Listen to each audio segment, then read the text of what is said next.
This is the word of the Lord. In the first year of Belshazzar, king of Babylon, Daniel had a dream, and visions passed through his mind as he was lying on his bed. He wrote down the substance of his dream. Daniel said, "In my vision at night I looked, and there before me were the four winds of heaven, churning up the great sea. Four great beasts, each different from the others, came up out of the sea. The first was like a lion, and it had the wings of an eagle. And I watched until its wings were torn off, and it was lifted from the ground, so it stood on its 2 feet like a man, and the heart of a man was given to it. And there before me was a second beast, which looked like a bear. It was raised up on one of its sides, and had 3 ribs in its mouth between its teeth. It was told, 'Get up and eat your fill of flesh.' And after that I looked, and there before me was another beast, one that looked like a leopard. And on its back it had 4 wings like those of a bird. This beast had 4 heads, and it was given authority to rule. And after that, in my vision at night I looked, and there before me was a 4th beast, terrifying and frightening and very powerful. It had large iron teeth, and it crushed and devoured its victims and trampled underfoot whatever was left. And it was different from the former beasts, and it had 10 horns. And then we go to verse 15. I, Daniel, was troubled in spirit, and the visions that passed through my mind disturbed me. And I approached one of those standing there and asked him the true meaning of all this. So he told me and gave me the interpretation of these things. The 4 great beasts are 4 kingdoms that will rise from the earth. But the saints of the Most High will receive the kingdom and will possess it forever. Yes, forever and ever. And then we go to Revelation 13, and we read from verse 1 to 10.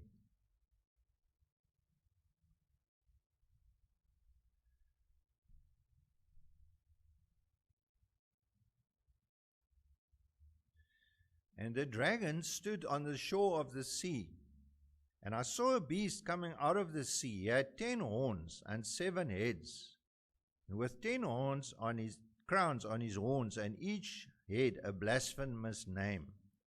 The beast I saw resembled a leopard, but it had feet like those of a bear, and a mouth like that of a lion.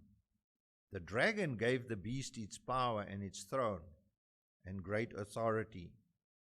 One of the heads of the beast seemed to have had a fatal wound, but the fatal wound had been healed. And the whole world was astonished and followed the beast. Men worshipped the dragon because he had given authority to the beast. And they also worshipped the beast and asked, "Who is like the beast? Who can make war against him?"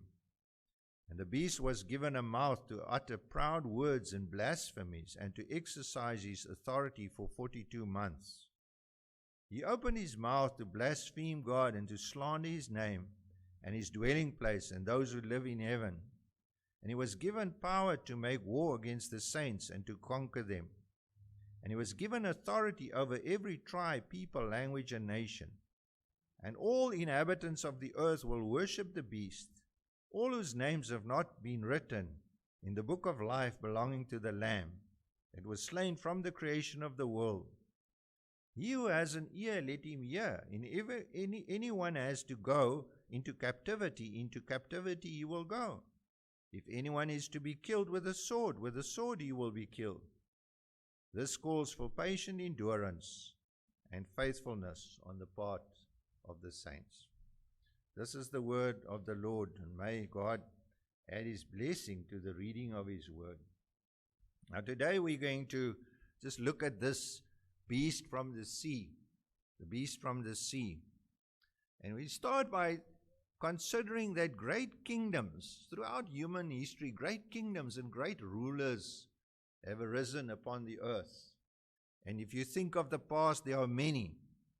The Babylonians, the Medo-Persians, the Greeks and the Romans, and in our modern, well, not modern, but after that, the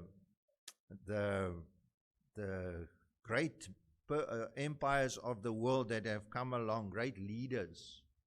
We think of Genghis Khan and Napoleon and Hitler and Stalin and Mao and many other leaders that have come up throughout history and have wielded great power of many peoples and many nations and tribes and languages. And what has marked these kingdoms and rulers have been a special hatred for the people of God, for the followers of Yahweh. And since the New Testament age, since the crucifixion and ascension of Christ, those who belong to the kingdom of God.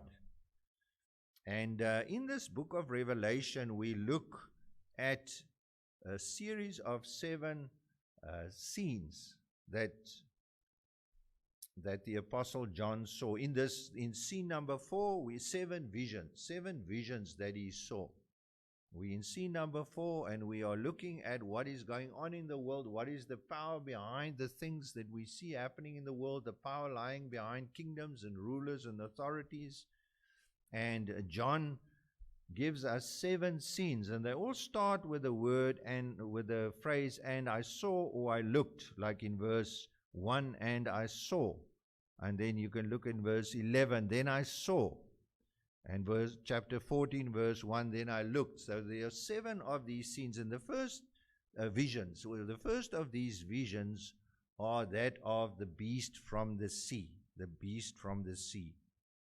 And through this vision, the Lord gives John an understanding of what's going on behind the scenes. And likewise, he gives us the information and instructs us so that we can understand what is going on and why we as Christians are going through the things we are going through. Remember in the last 3 Sundays, we looked at the woman, the dragon, and the male child, and the dragon who wanted to devour the male child, who was, of course, Jesus Christ, and how he was snatched up to heaven, and the dragon was enraged because the male child, or the Lord Jesus Christ, was now out of his reach. He was cast from heaven, he was cast to the earth, and he's filled with fury, and he's making war against the saints.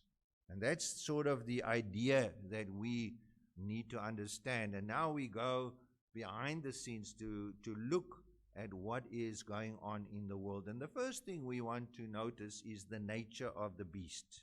The nature of the beast. Who do you think this beast is like? When you read these words, he had 10 horns and 7 heads with 10 crowns, and in each a blasphemous name. Well, it sounds like verse 3. If you remember verse 3, another sign appeared in heaven, an enormous red dragon with 7 heads and 10 horns. So the beast is like the dragon. The beast is like Satan. He has these 10 horns which speak of great power, almost universal power. He has 7 heads which speaks of great wisdom, and on each head there is a blasphemous name, a name that defiles and defames the name of God. Now the question is, who do you think the beast represents? Because obviously it's not really a literal beast from a literal sea. In verse 2 we read that this beast resembled a leopard and a bear and a lion, and that the dragon gave the beast its power. Now if you think back in that passage from Daniel chapter 7, we read about 3 different beasts that were like a lion, a bear, and a leopard. And they were resembling 4 kingdoms. We are told in the book of Daniel, in Daniel 7 verse 17, these 4 beasts are 4 kingdoms. And we know who these kingdoms were. We are told who these kingdoms were. And the first kingdom, the one represented, the beast that looked like a lion, was the Babylonian Empire and its ruler, Nebuchadnezzar. He was the first beast. And the second one, the one that looked like a bear, was the Medo-Persian Empire, and the most well-known king of the Medo-Persian Empire was Cyrus the Great. He's mentioned in the Bible. And then we have a third beast that looked like a leopard that represented the Greek Empire. And we know who was the great ruler and conqueror of the Greek Empire, Alexander of Macedon. He was the great Greek leader. And then there's a fourth beast, one with large iron teeth that crushes everything. And we know in the book of Daniel, again, that this beast represented the Roman Empire with its many Caesars who ruled for more than 300 years. They ruled the earth.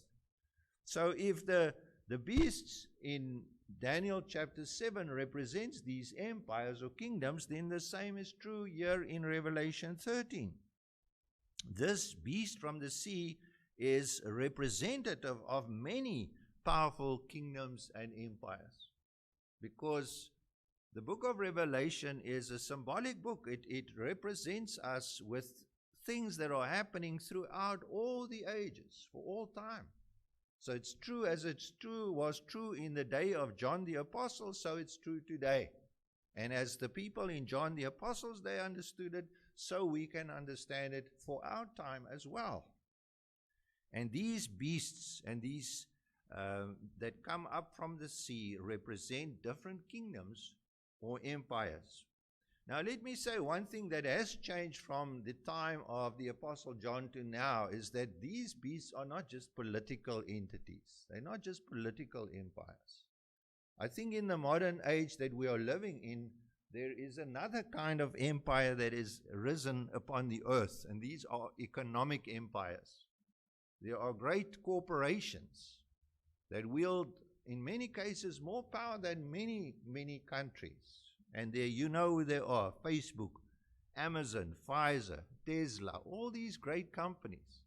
And they wield enormous power over the people of this world, more than many, many countries. So if these beasts represent kingdoms or empires, what is the sea? Because these beasts arise from the sea. And simply put, the sea would represent ideologies, ideas, systems, philosophies, economic principles.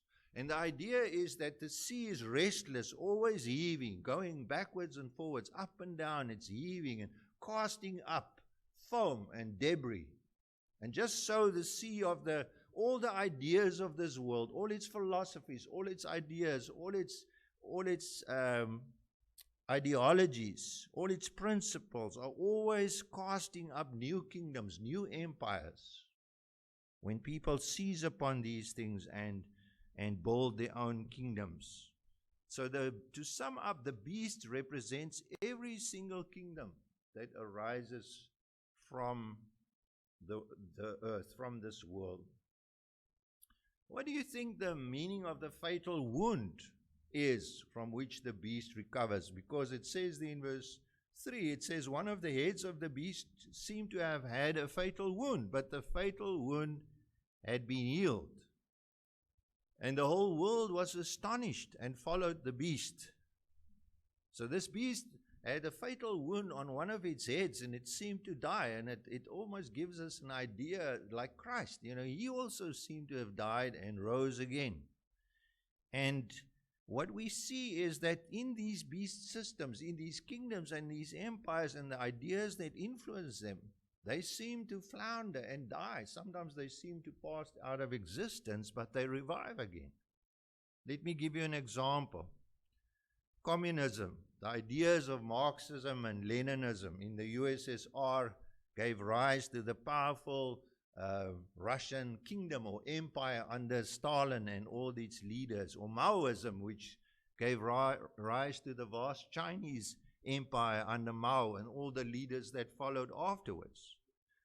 And yes, the USSR, we mentioned that. So these empires controlled vast areas and millions of people on earth. And these ideas were replicated in smaller kingdoms like Cambodia and North Korea and many countries in Africa. These same ideas.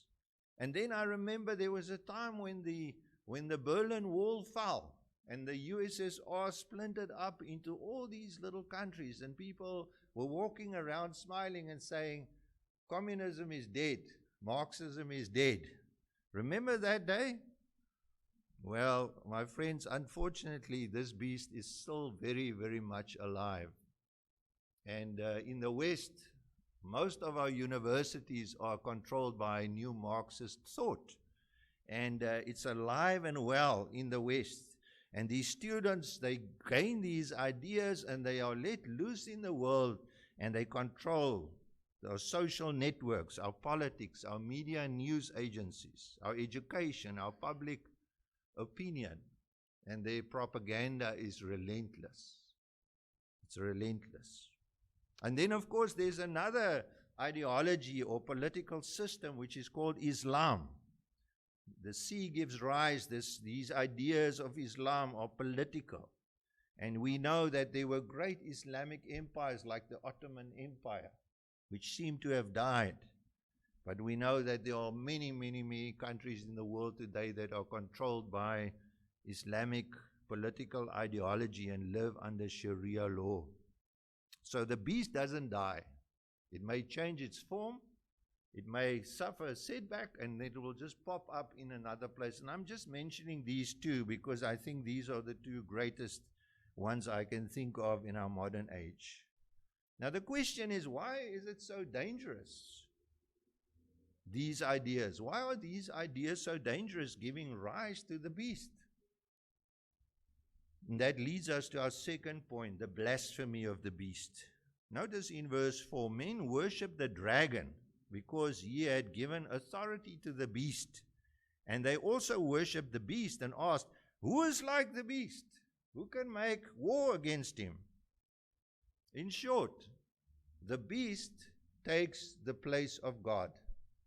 The beast takes the place of God. And when the beast takes the place of God, he demands the worship that is due to God. And the moment that you will not pay homage to the beast, you run into trouble, because he will demand this worship. And this age-old lie that comes from the Garden of Eden, where Satan or the dragon or the serpent came to Adam and Eve and said, you can have this knowledge, you can be like God. And that's what people desire, and that's the greatest blasphemy, that people claim to be like God. And as each beast or kingdom grows in power, or corporation grows in power, the increase of the worship of the beast will take place. And ultimately, they won't worship just the system, the empire, the kingdom, or the corporation, but they will find an individual in that system which they can deify. Remember the story of Nebuchadnezzar. God gave him all this power, and what did he do? When he had that dream, Daniel told him the dream of the great statue, and he was the head of gold. And what did Nebuchadnezzar do just after that? He set up a huge statue of himself and said, everybody must worship this statue. Remember? And Herod, remember when Herod spoke and the people called out and says, this is the voice of God. And Domitian, with the emperor that's ruling at the time of John, the apostle, while he's on Patmos, who calls himself our master and our God. That's his favorite title for himself. We are made to worship the beast, or the ruler of the beast. Like in George Orwell's novel 1984, the big brother. Big brother is the one in the end whom you worship. They think, well, is that happening in the world? Can you give an example? There are many. I'll just name one. Juche or Juche, I don't know, I can't speak Korean, is the northern, it's an ultra-nationalist ideology that comes from North Korea. It's their version of Marxism, Leninism. It's called Juche. And it speaks of political independence, economic self-sufficiency, and military self-reliance. And it has as its eternal leaders guys by the name of Kim Il-sung, and after him Kim Jong-il. And the latest one, Rocket Man, as he was called, Kim Jong-un, is the latest leader And everywhere where you go in North Korea, there are statues of these two eternal leaders, Kim Il-sung and Kim Jong-il, huge statues of them. Every subway platform, if they have subways, I'm not sure, but every bus station has a picture of these two leaders. They are plastered up everywhere. And that's not the only country where you see that. These leaders are everywhere, and they are presented as a sacred leader. Kim Il-sung is seen as the universal patriarch of the people. The nation, the people, the revolutionary movement, they are one. And the revolutionary leader, the sacred leader, he is the representative of the nation. Almost like Christ. He represents the church. So this leader represents the nation.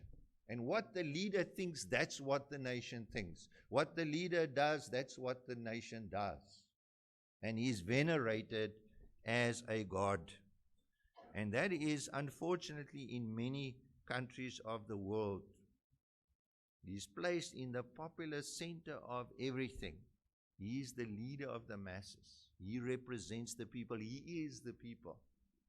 The interesting thing is, these kingdom leaders, empire leaders, they see themselves as gods. And the warning is clear from Scripture. This also happened not just amongst people from this kind of understanding, such as the communists. This also happened in the times of the Bible.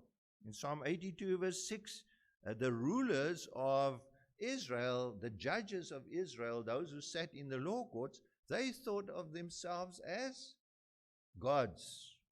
In Psalm 82, verse 6, the psalmist says, I said, he's speaking for God, you are gods, in quotation marks. You are all sons of the Most High, but you will die like mere men. You will fall like every other ruler. They thought they were gods. And then the next thing we need to understand is when men worship the beast, ultimately they worship the dragon. Ultimately they worship the dragon because the authority comes from the dragon. And because the beast and the dragon are so intimately connected, the people worship both the beast and the dragon. And when the people say, who is like the beast? Who is like this corporation? Who is like this ideology? Who is like this powerful entity or this powerful ruler? Who is like him? Who can make war against him? How does the beast respond to that? Well, verse 5 tells us, the beast is given a mouth to utter proud words and blasphemy, and to exercise his authority for 42 months. He opened his mouth to blaspheme God and to slander his name and his dwelling place and those who live in heaven. That's what the beast does. The beast will always, when he's given enough power and he's praised enough by human beings, will start to blaspheme God. Just like Nebuchadnezzar did, and just like Kim Jong-il did. So this is what's happening. And he's given this power for 42 months. And by now you should know how long 42 months is. Any guesses? How long is 42 months? 3.5 years. And that's the time of the gospel age. It's the time between the ascension and the return of Christ. 3.5 years. Earlier in the chapter 1,200, or in chapter 12, 1,260 days, or times, times and a half a time. It's 3.5 years, the gospel age. That's all it is. But God is sovereign, my friends. He is still in control. He's even in control of these evil systems and these evil governments and powers. He is in control.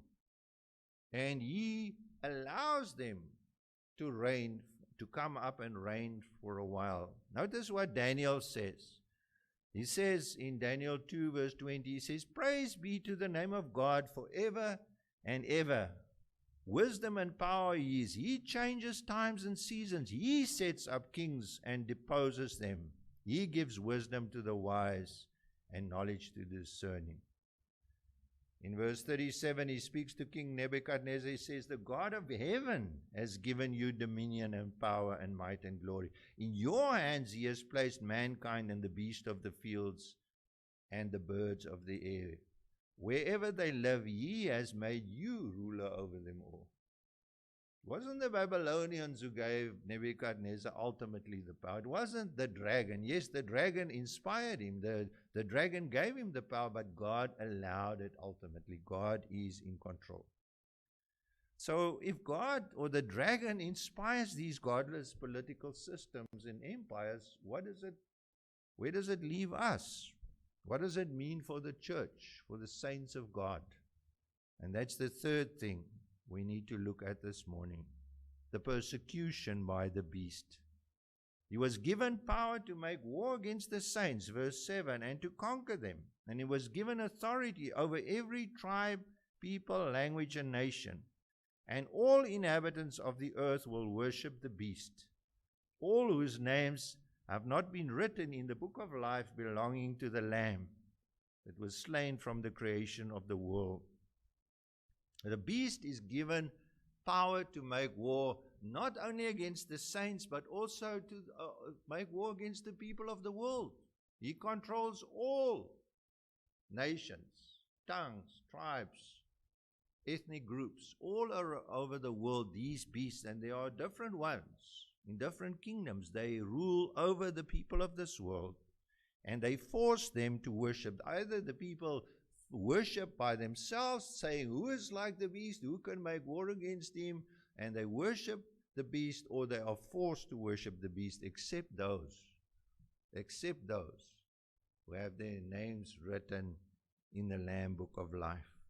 And this beast does terrible things to the people of the world. I can speak for an hour on many, many stories. I remember in the 70s, if I remember correctly, 75, 76 to 79, a madman came to power in Cambodia. The name of Pol Pot.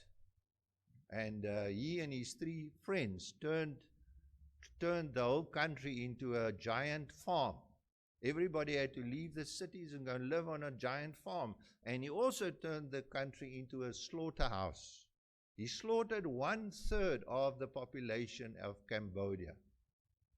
The interesting thing was that the people he slaughtered weren't people from another tribe, from another group. It was his own people, Khmer. They were all Khmer people.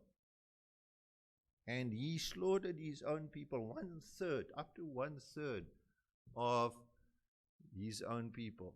They discovered up to date almost 1.6 million skeletons and skulls of people that had been slaughtered. But they estimate that he probably killed about 2.5 million people. That's not counting in all the people who died of hunger and disease. And he was the man who, and this is the interesting thing. Guess where he studied? In Moscow, Beijing. Where did he study? Him and his friends. In France. They studied their brand of Marxism-Leninism in France at a French university. This is what we are facing, my friends. I'm just using this as one example. The worship of the beast will be mandatory, and he will claim more and more territory from the people, from every tribe and tongue and nation, territory that belongs to God. And all the inhabitants of the earth will worship the beast, either by coercion or voluntary, and if not, they will be persecuted. And this is the thing that we have to understand. Every man is a worshipper. Every man is a worshipper. We are made to worship. And if you do not worship the Lamb, if you do not worship the God of the Bible, you will worship something else, either power, money, fame, status, pleasure, or a political system, or a political idea. And the dragon will not share his worship with anyone else. He will not. He will not share his worship with anyone else. And the saints will experience during this time great persecution and great suffering.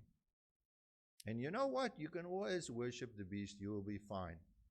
You can just say, I worship the beast. You may not mean it. You know what? In the time of the Roman Empire, they had a statue of Caesar, who was now a god.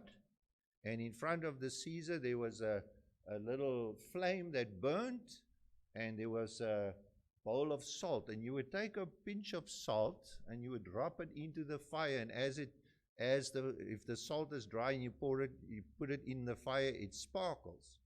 And that was paying homage to Caesar, saying Caesar is Lord. And the Christians would not do that. They would say Jesus is Lord. And they became the enemies of the empire. Like Polycarp, 86-year-old bishop who was of Smyrna, I think, if I remember correctly, who would not bow to Caesar, would not pay homage to Caesar. And they promised him that he would be eaten by lions or by wild animals, and eventually they decided to burn him. And the proconsul urged Polycarp, and he said, take the oath, just say Caesar's Lord, just take a pinch of salt and put it in the fire, and you can go. Curse Christ. You see, he understood by doing that he was cursing Christ. And Polycarp's answer was, 86 years I have served him, and he never did me any wrong. How can I blaspheme my king who saved me? And he was burned at the stake. You know the story of Shadrach, Meshach, and Abednego. Said, we will not bow down to your statue, O king. You can put us in the oven. We will not bow down. And our God is able to save us. But even if he doesn't save us, we will still not bow down. And that's how it is.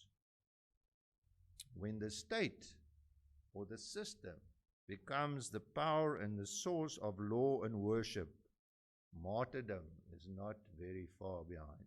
Persecution comes against the saints, also to those who do not worship the beast. I want to conclude by saying, let him that can hear, hear. In verse 9 it says, he who has an ear, let him hear. If anyone goes into captivity will he go. If anyone is to be killed with a sword he will be killed. This calls for patient endurance and faithfulness on the part of the saints. How do we approach this? Earlier in Revelation, John writes to the 7 churches. He speaks to them against this background of persecution and suffering and even death. In Revelation 2:12, he repeats this kind of thing 7 times. He says, he who has an ear, let him hear what the Spirit says to the churches. They may kill you, but he who overcomes will not be hurt at all by the second death. The second death is the death you experience after you die. For a believer, for a Christian, there is no second death. You leave this world and you live forever. The second death is the lake of fire. That's what the second death is. So he says to them, understand this. You will not be hurt at all. They may kill your body, but you will not be hurt by the second death. And in Revelation 3:5 he says, he who overcomes will be like them, like those in heaven, dressed in white. I will never blot out his name from the book of life, and I will acknowledge his name before my Father and his angels. He who has an ear, let him hear what the Spirit says to the churches. Your name is written in the Lamb's book of life. And they may even kill you. They may even destroy your body. Jesus said, don't fear those who can kill the body, but fear him who can cast both body and soul into hell. Your name will not ever be removed from the Lamb's book of life. How do we cope with this? Faithfulness and patient endurance on the part of the saints. Amen.